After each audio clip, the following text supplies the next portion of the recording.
Pour ne rien manquer, abonnez-vous maintenant. Sud Radio Parlons Vrai chez Bourdin, 10h30, 12h30, Jean-Jacques Bourdin. Il est 11h03, merci d'être avec nous. Nous allons nous interroger sur la personnalité d'Emmanuel Macron, mais plus encore que sa personnalité, ses actes. Et évidemment, Emmanuel Macron qui concentre beaucoup de colère. Pourquoi? Son charme et son talent ont séduit, ça agace plutôt aujourd'hui.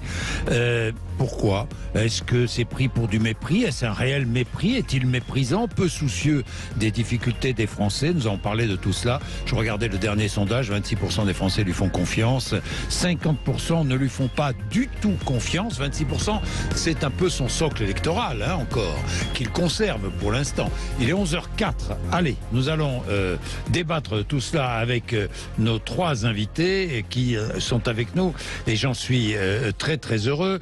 Par ordre alphabétique, Jean Garrigue, qui est historien, auteur de La Tentation du Sauveur aux éditions Payot.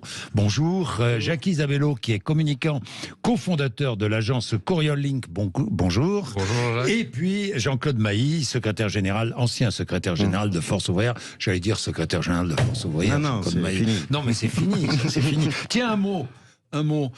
Sophie Binet, vous la connaissez évidemment, oui. Élue à la tête de la CGT. Sophie Binet, cadre. Oui.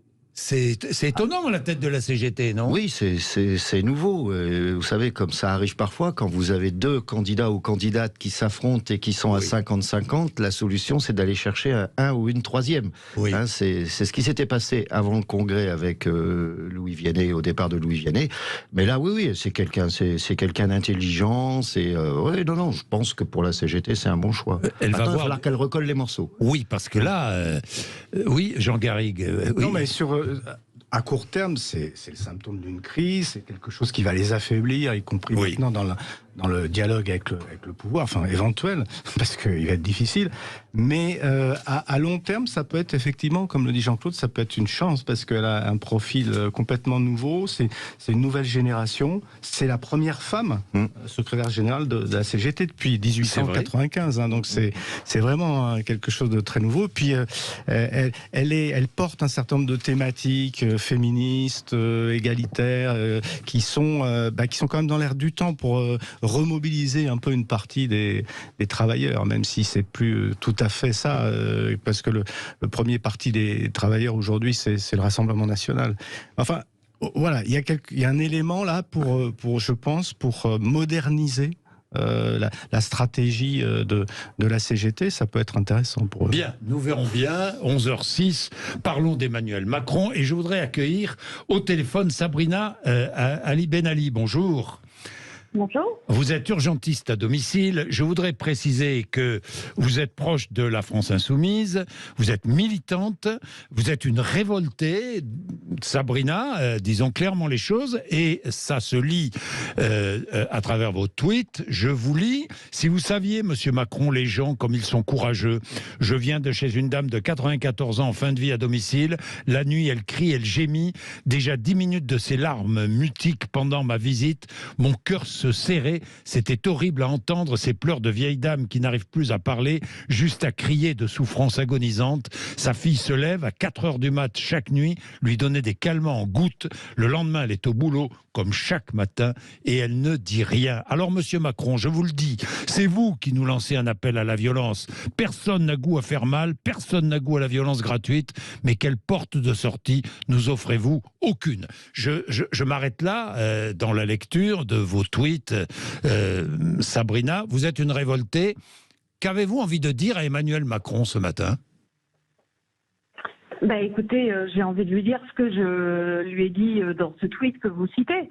C'est-à-dire que je crois que M. Macron, il tiendrait pas un mois dans la vie quotidienne d'une aide-soignante, dans la vie quotidienne d'un éboueur ou d'une aide à domicile ou d'une caissière. La vie des gens, c'est ça en fait. Ils nous traitent de feignants, ils nous méprisent, etc. Sauf que les gens ne sont absolument pas ce qu'ils croient et que, de fait, les conditions de vie sont de plus en plus difficiles pour tout le monde, en plus de l'inflation galopante qui fait qu'aujourd'hui plus personne ne remplit son panier, et que il n'est pas question, comme il le dit lui-même pour tenir sa promesse au marché financier, de toujours nous faire payer nous, de toujours faire payer les travailleurs en fait.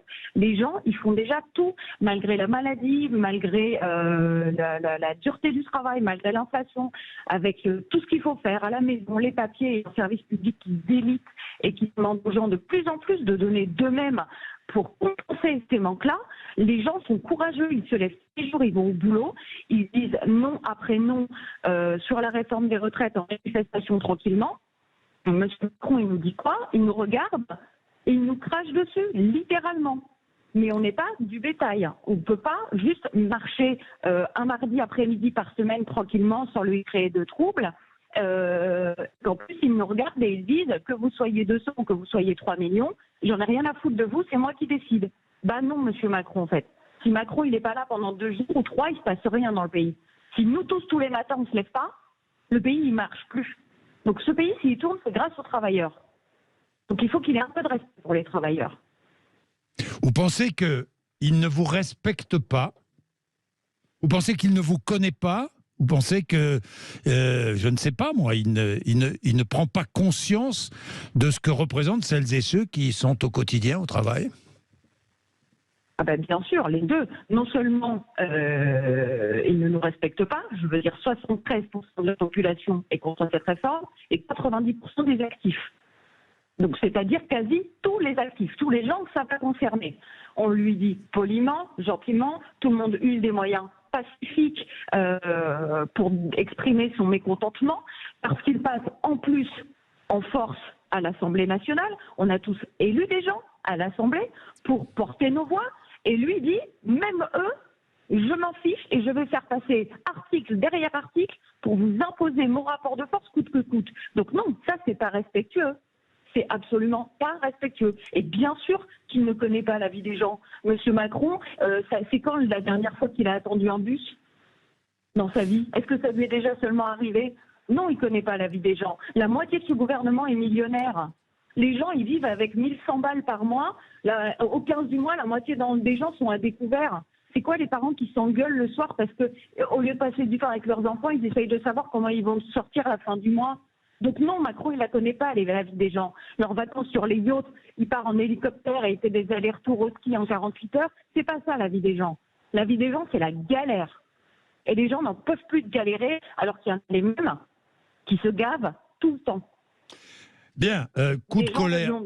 Bon, ben merci Sabrina Lebenali, parce que je voulais que nous écoutions Sabrina, parce qu'elle est la porte-parole de nombreux Français qui ne comprennent plus l'attitude et la politique d'Emmanuel Macron. Et nous sommes là, justement, pour comprendre. Vous réagissez, Jean Garrigue? Oui, alors... Si on examine les choses de manière objective, on voit que cette réforme, cet âge pivot à 64 ans, ça serait au fond par rapport à l'âge d'aujourd'hui qui est à peu près 63 ans. On n'a pas une réforme qui remet en péril tout l'édifice de notre État-providence. On peut dire aussi qu'Emmanuel Macron n'a jamais véritablement insulté les Français ou fait preuve de mépris de manière caractérisée, de manière objective. Mais ce qui compte, c'est la perception. Et là, ce qui compte dans la perception de cette dame, c'est effectivement qu'elle ressent comme une politique qui est sourde aux revendications populaires, une politique qui n'a pas effectivement écouté même la représentation nationale en utilisant le 49.3. Cet exemple du 49.3, il est révélateur, parce que le 49.3, c'était la 100e fois qu'on l'utilisait sous la Ve République. Il est tout à fait légal, institutionnel. Michel Rocard l'a utilisé 28 fois. Mais il est ressenti aujourd'hui, dans ce contexte d'intransigeance et d'obstination du président de la République, il est ressenti comme un affront. Il est ressenti comme quelque chose d'irrespectueux vis-à-vis de l'opinion publique, vis-à-vis des syndicats, vis-à-vis du peuple. Alors nous nous poserons la question, est-ce que Emmanuel Macron peut continuer à dire non, strictement non, à cette volonté de mettre à bas cette réforme, cette volonté de ne pas entériner cette réforme. Lui maintient, et d'ailleurs il l'a encore fait hier à mots couverts, il maintient les 64 ans, cet âge légal qui cristallise un peu toutes les rancœurs, mais son comportement, aujourd'hui, il est dépassé finalement. Finalement, lorsque je disais tout à l'heure,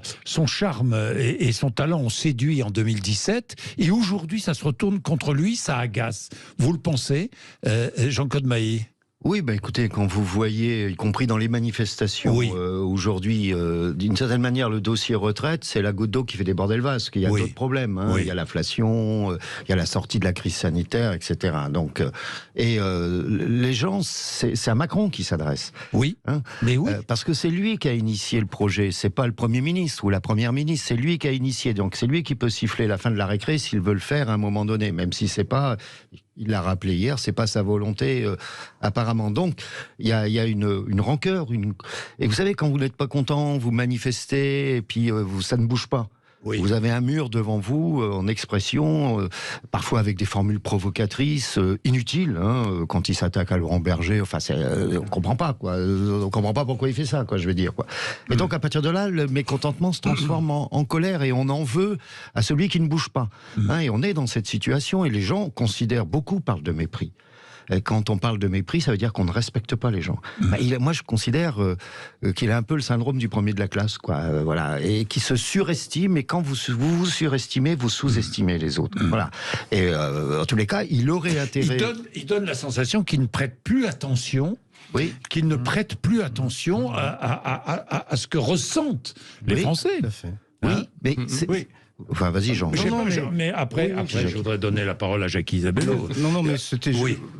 Peut-être Jackie d'abord. Jackie. La révolution à laquelle nous invitait le jeune candidat Emmanuel Macron en 2016 pour faire sa campagne nous ramène finalement à ce que les gens craignaient, les spécialistes de la politique, qui disaient attention, vous voulez dégager la classe politique en place, mais homme politique, femme politique, c'est un vrai métier.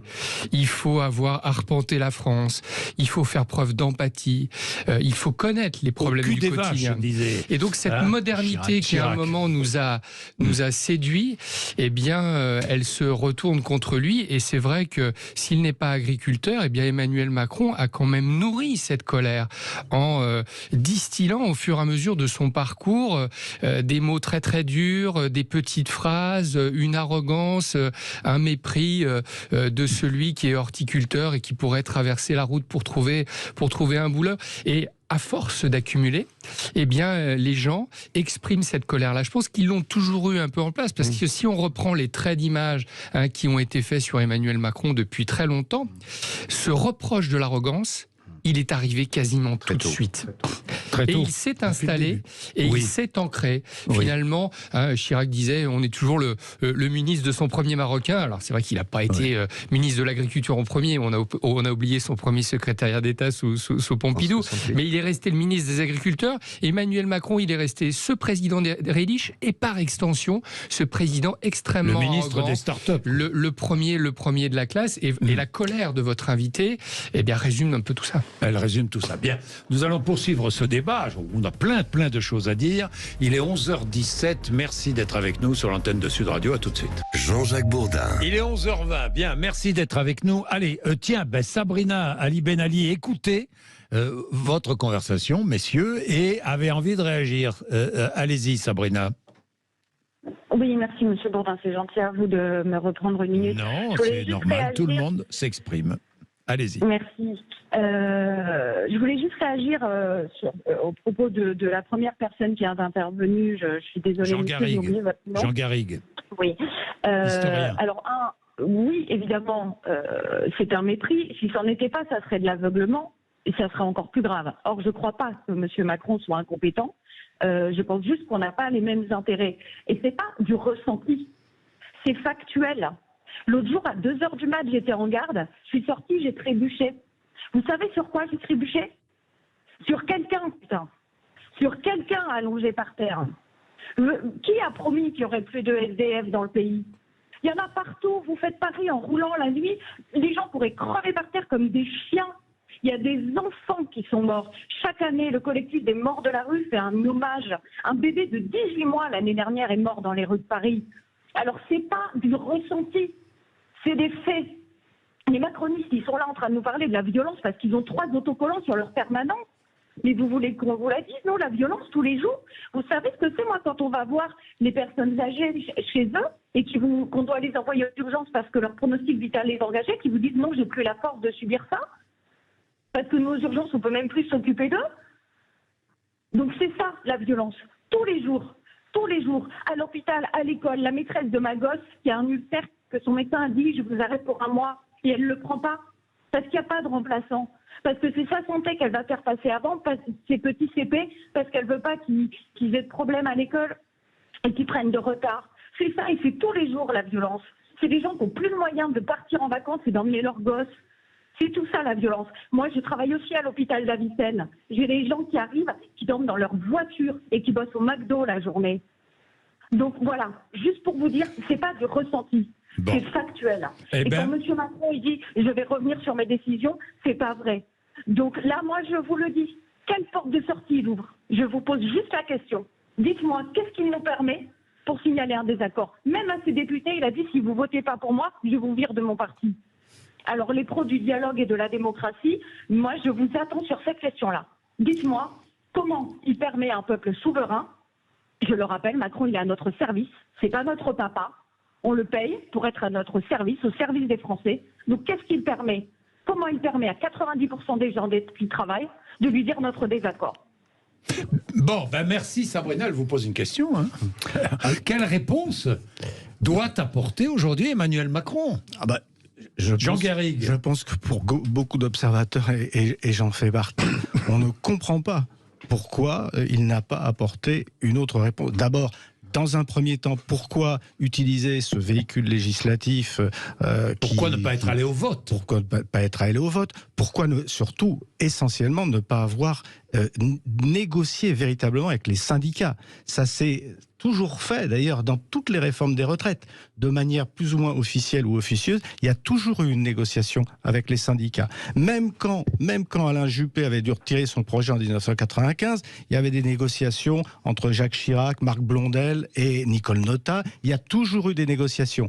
Je reviens d'Italie, où on me racontait comment a été votée la réforme des retraites il y a plusieurs années, où on est arrivé quand même à l'âge de 67 ans.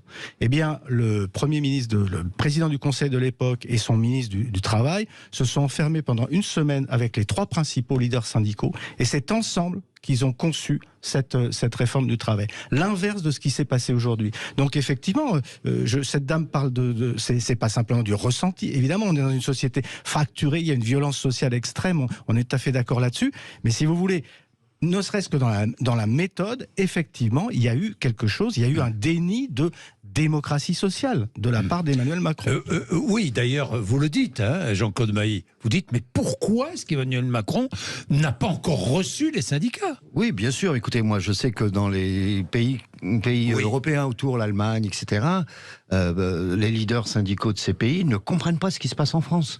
Ils ne comprennent pas. C'est inimaginable pour eux que si les syndicats demandent à être reçus en Allemagne par le chancelier, ils seront reçus en Italie ou en Espagne, etc. Or là, c'est porte close. C'est incompréhensible.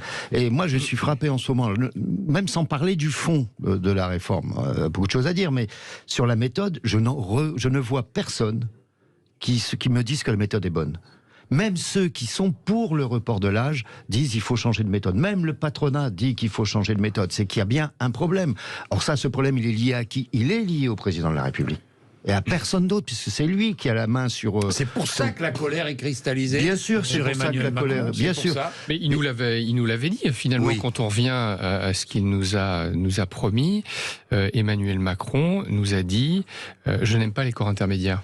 Lorsqu'il a été membre de la commission, non pas Attali, mais encore une autre avant qui s'appelait la commission Darrois, qui a statué sur des changements juridiques, déjà, il avait en tête de casser ce modèle, qui est un modèle qui ne correspond pas à sa culture au sein de l'inspection générale des finances. Et il l'a annoncé tout du long. Et cette promesse et là, moi, je ne suis pas homme politique, je ne fais pas de reproches aux Français, mais je leur dis, comme le président vous dit dans ce dernier programme, j'avais dit que je ferais la réforme des retraites, en 2017, il avait dit, moi, j'aime pas les corps intermédiaires. On va travailler ensemble. Là où il a trahi sa promesse, c'est que cette relation charnelle que les gens pensaient tisser avec lui, eh bien, ces oripeaux ont disparu. On s'est aperçu que cette proximité, elle était tout à fait inexistante. Et aujourd'hui, eh bien, ce village Potemkin d'Emmanuel Macron forme une colère qui peut être préoccupante pour la société. C'est très étonnant parce que il a, on le voit, une conception extrêmement verticale du pouvoir. Oui. Oui. Or, c'est quelqu'un qui est le disciple d'un philosophe qui s'appelait Paul Ricoeur, qui a exactement élaboré, si vous voulez, des idées inverses de ça. C'est-à-dire qu'au contraire, il faut faire participer, que la démocratie doit être active, s'appuyer sur les corps intermédiaires. Emmanuel Mounier, l'émancipation Mounier. Lorsqu'il fait campagne en 2016, il s'appuie sur les marcheurs, ce qu'on appelle le bottom-up, c'est-à-dire on part du citoyen pour élaborer les politiques publiques. Et il fait exactement l'inverse. Il nous fait une politique un peu à la général de Gaulle, sauf qu'il n'a pas la légitimité du général de Gaulle, et que même le général de Gaulle, à chaque fois, est revenu il a été renversé par le peuple. Il a été renversé par le peuple. Donc on ne comprend pas. Oui. On ne comprend pas. On ne comprend pas. Jean-Claude Maillet. Par rapport à ce que vient de dire Jackie Isabello, moi j'ai été marqué par un journaliste qui est, alors c'était sur une autre radio, mais qui est François-Xavier Bourmeau, qui est accrédité par Le Figaro à l'Élysée. Donc il suit en permanence l'Élysée. Et il expliquait il y a pas longtemps, il y a une semaine, qu'il y aurait eu débat à l'Élysée, savoir s'il fallait discuter, pas discuter, etc. Et que entre ceux qui pensaient qu'il fallait discuter et ceux qui, avec le président, ne voulaient pas discuter. Et la phrase qui serait sortie, moi j'y étais pas, mais j'ai arasé les partis politiques en 2017 et je vais araser les syndicats. Si c'est vrai, c'est bougrement dangereux, y compris pour la démocratie. Ouais. Hein, si c'est vrai, je dis bien, moi j'étais pas présent dans ce truc, c'est un journaliste sérieux, c'est pas un branquignol, quoi. Bon, donc à partir de là, il faut vraiment être inquiet. Mais c'est vrai que moi, quand j'étais en responsabilité et que j'avais l'occasion de le voir, on a eu ces discussions, non pas sur araser les syndicats, mais lui, il disait, les syndicats, leur place, c'est dans l'entreprise ou dans l'administration, pas au niveau national. Pour lui, il considérait que c'était l'intérêt général. Ça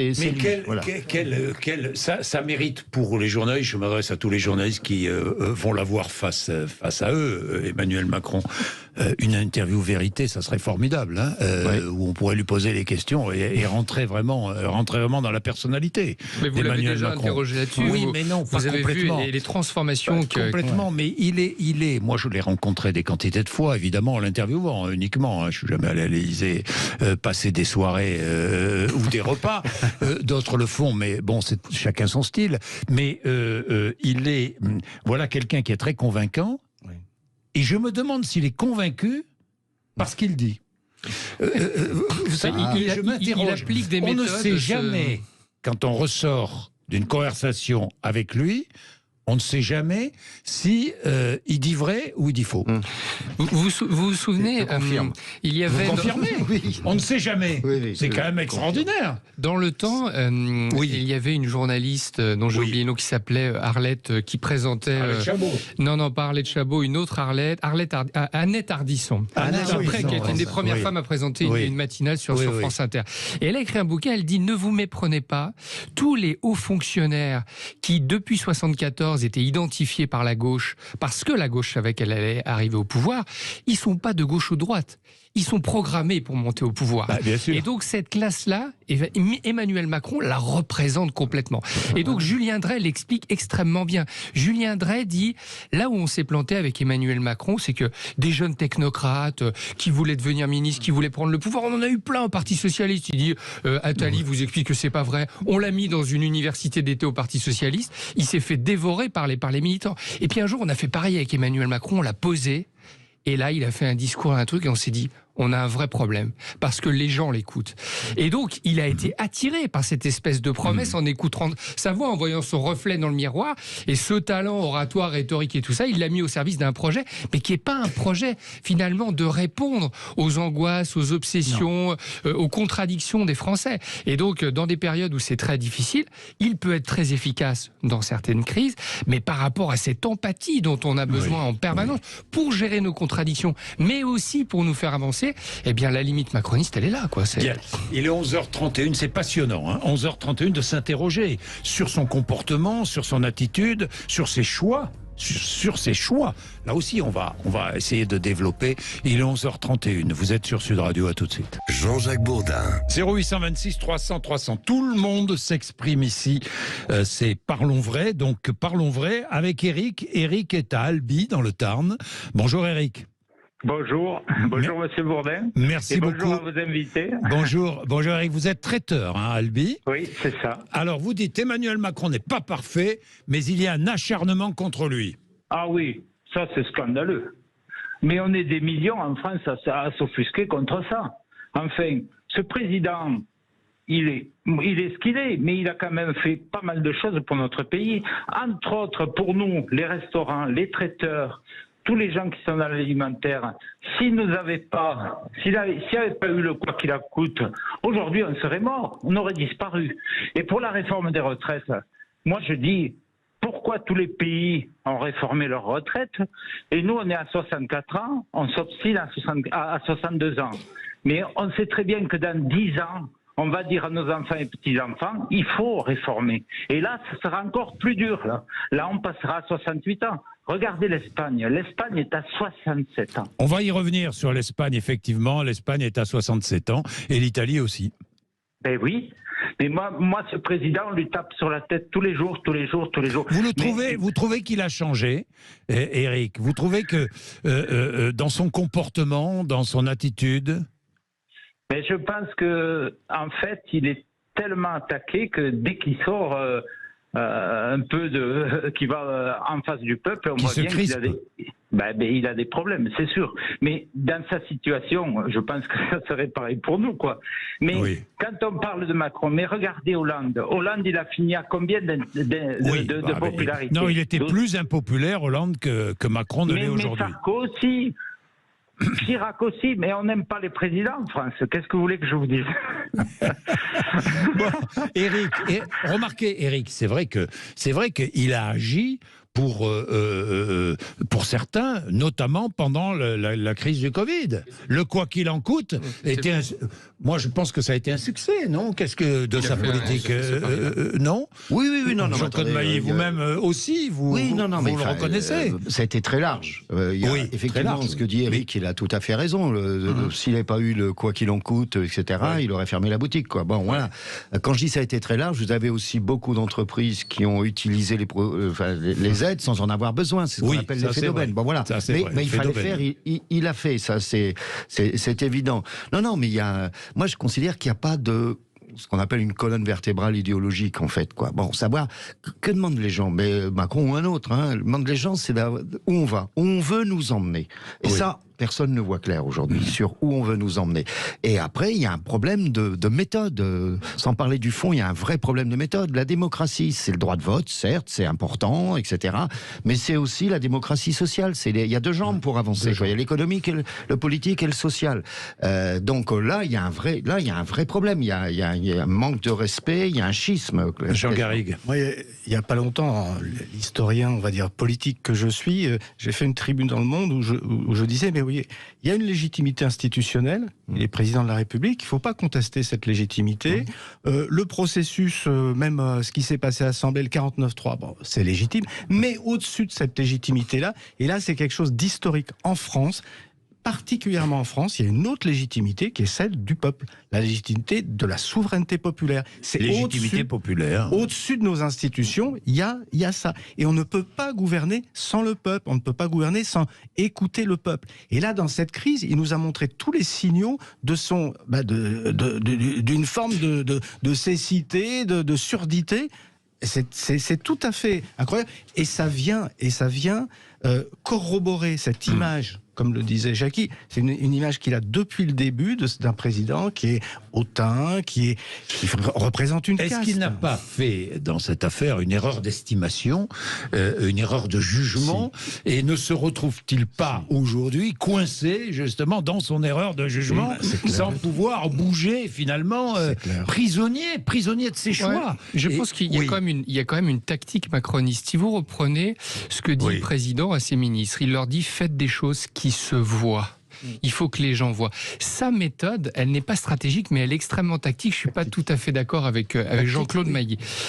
Qu'est-ce qu'a fait Emmanuel Macron? Il a géré la crise du Covid et il s'est installé dans la tête des gens, dans le poste des gens comme chef de guerre. Et donc il a dit, puisque je fais ça, je ne fais pas campagne, vous allez me réélire. Vous voyez ce que je suis capable de faire. Deuxième étape, il a dit, c'est bon, on a suffisamment discuté sur les retraites, donc maintenant, je ne vais pas discuter avec les représentants du syndicat parce que j'ai fait le quoi qu'il en coûte. J'ai sauvé tout le monde, ça nous a coûté des centaines de milliards, donc cette réforme des retraites, elle va passer sans discuter. Donc cette tactique-là, elle est quand même extrêmement bien installée. Après, je suis d'accord avec vous, elle fout le feu à la France, mais je pense que dans ce qu'il exprime et la manière dont il agit, il est complètement là-dedans et il le fait.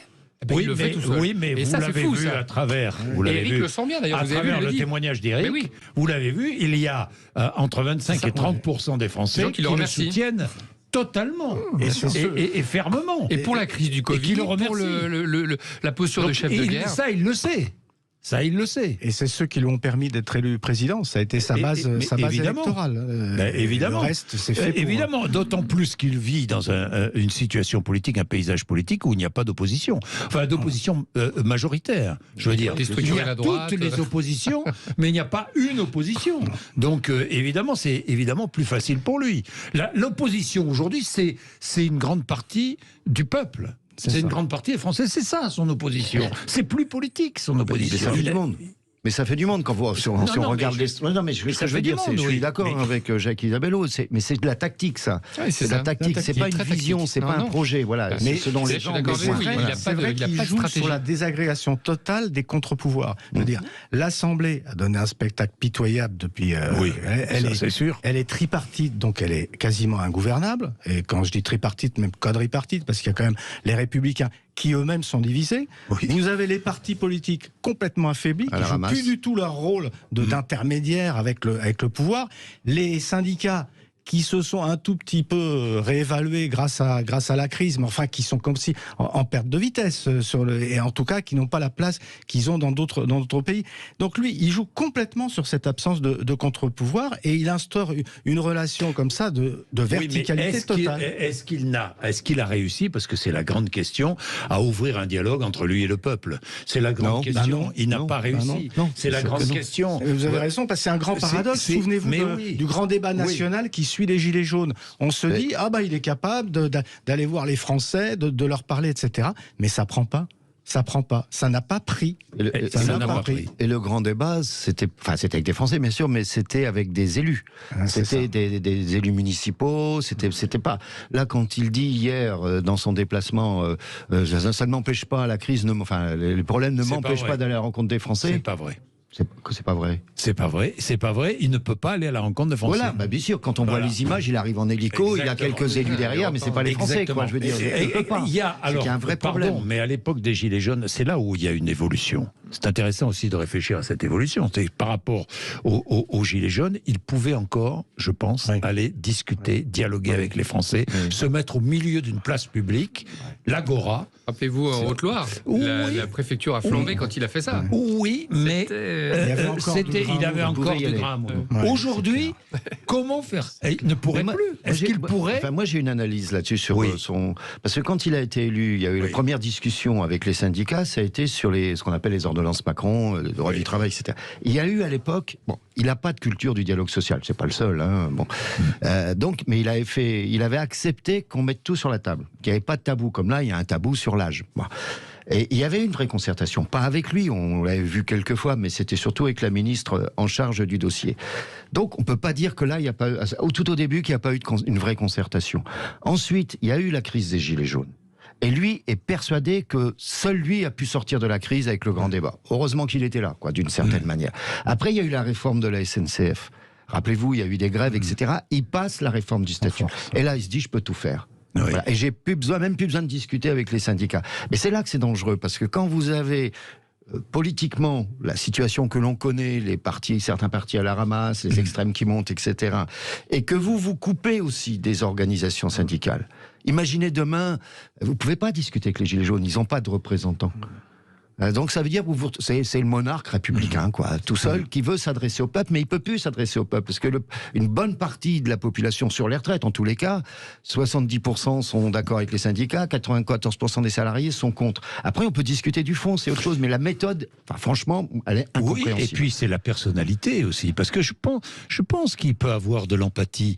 Je suis pas tout à fait... Moi, je pense qu'il peut avoir de l'empathie, mais le problème, c'est qu'il ne sait pas l'exprimer, cette empathie. Alors, il est incapable de l'exprimer. Exactement. Pourquoi ? Ça tient à sa personnalité. À sa personnalité, à son parcours. On en parlait tout à l'heure de quelqu'un qui a tout réussi. Oui. Voilà. Et puis quelqu'un qui est aussi quand même le représentant d'une caste. Il l'incarne.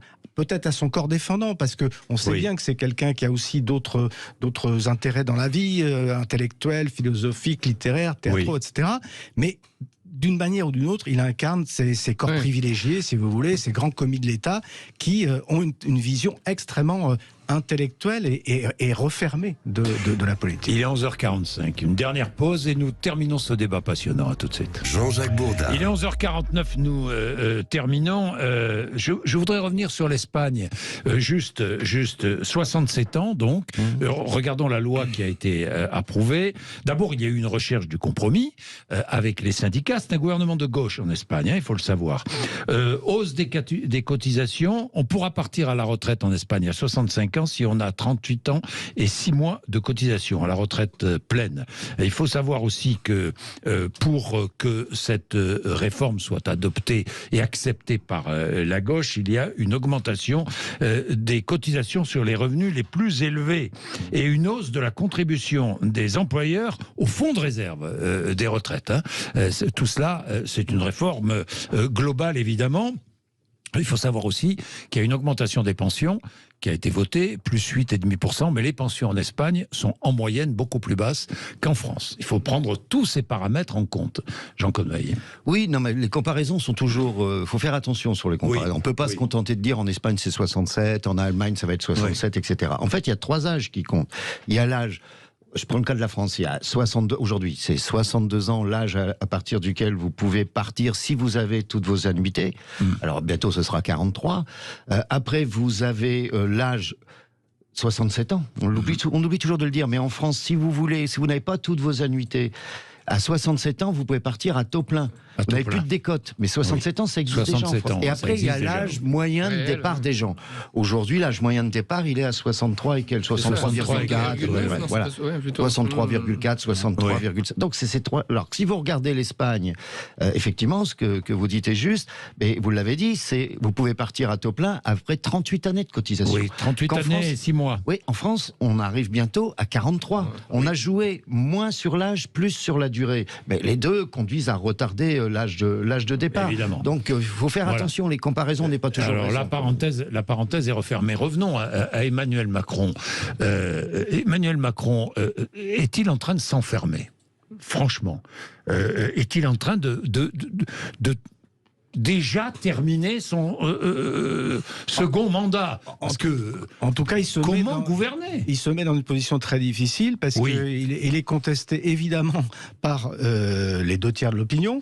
Il est contesté par les syndicats. Et de quelle manière ? Il est contesté par toute l'opposition, tous les opposants politiques, même la main tendue, enfin les tentatives de compromis avec les Républicains aujourd'hui. Ça marche moyen. Comme ça marche moyen. Il est contesté aussi. On le sait moins, mais on s'en est aperçu quand même pendant la crise par une partie des députés d'ensemble. Il est un petit peu lâché par Édouard Philippe, qu'on n'a pas tellement vu dans cette crise. Donc, le roi est nu quand même. Je veux dire qu'il y a un isolement politique, moi, qui me fait penser un peu à ce qui était arrivé à Valéry Giscard d'Estaing à la fin de son mandat. Alors, il avait duré que 7 ans, Giscard, mais à l'époque, c'était 7 ans, à l'époque. Ce président qui, au départ, voulait regarder la France au fond des yeux, qui disait désespérément essayait de se rapprocher des Français, qui avaient fait des réformes, et qui a terminé en une forme d'isolement mais 7 ans. dangereux. Il était, au bout de 7 ans, Emmanuel Macron ne gouverne que depuis 5 ans. Ah oui. Moi, je pense qu'il a encore un agenda. Il ne faut pas oublier, oui. Je pense qu'il a encore un agenda. Je voyais récemment mes anciens petits copains de cabinet. On est tous tombés d'accord, alors que ça n'arrive jamais, en se disant quand même, si on regarde les choses, il continue de fracasser les Républicains. Les grands perdants de la séquence retraite, c'est les Républicains. Oui, si demain on dissout, qu'est-ce que fait cet électorat ? Ça, c'est le premier point. Et le deuxième point, on est tous persuadés d'une chose, c'est que finalement, il n'a pas rénové la politique, il a compris. Il sait qu'il est une fin de cycle et que la fin de cycle, elle risque de mettre au pouvoir quelqu'un dont les dictionnaires diront que c'est lui qui l'a mis en place. Et il est obsédé par ça. Il est totalement obsédé par ça. Et donc, il se dit une seule chose, je ne veux pas que Marine Le Pen me succède en tant que présidente de la République. Et donc, dans ce qu'on lit comme ça, ces espèces de signaux faibles, c'est d'arriver petit à petit à une dissolution qui le contraindrait à mettre quelqu'un qui est aux extrêmes, Marine Le Pen ou quelqu'un d'autre. Et on sait très bien que 3 ans de cohabitation, quand on n'a jamais gouverné, ça vous essort. Et dans ce cas-là, mécaniquement, mais ça, c'est un cynisme absolu. Oui, mais il est cynique à la Mitterrand. Un peu cynique à la Mitterrand. Il faut l'être. Quand vous dites les yeux dans les yeux à François Hollande, mais François, je ne me présenterai jamais contre toi. C'est une séquence cahusakienne, mais dans le bureau de l'Élysée. Il faut avoir un peu de cynisme. Oui, non, mais je ne suis pas en désaccord avec ce qui est dit, sauf qu'il prend un gros risque. Il prend un énorme risque en faisant ça, parce que il est coupé avec tout le monde. Il perd de l'aura au niveau international également. Il ne faut pas l'oublier, au niveau européen, au niveau international, avec un voyage en Afrique qui a été raté, etc. Donc, lui qui était présenté... Or, il adore ça et mais il ça était présenté comme l'homme moderne, le jeune de l'Europe, le leader de l'Europe. C'est fini, ça, d'aujourd'hui. Bon. Donc, il prend, selon moi, de très gros risques. Après, lui pense que s'il bouge sur les retraites, il ne pourra plus rien faire derrière.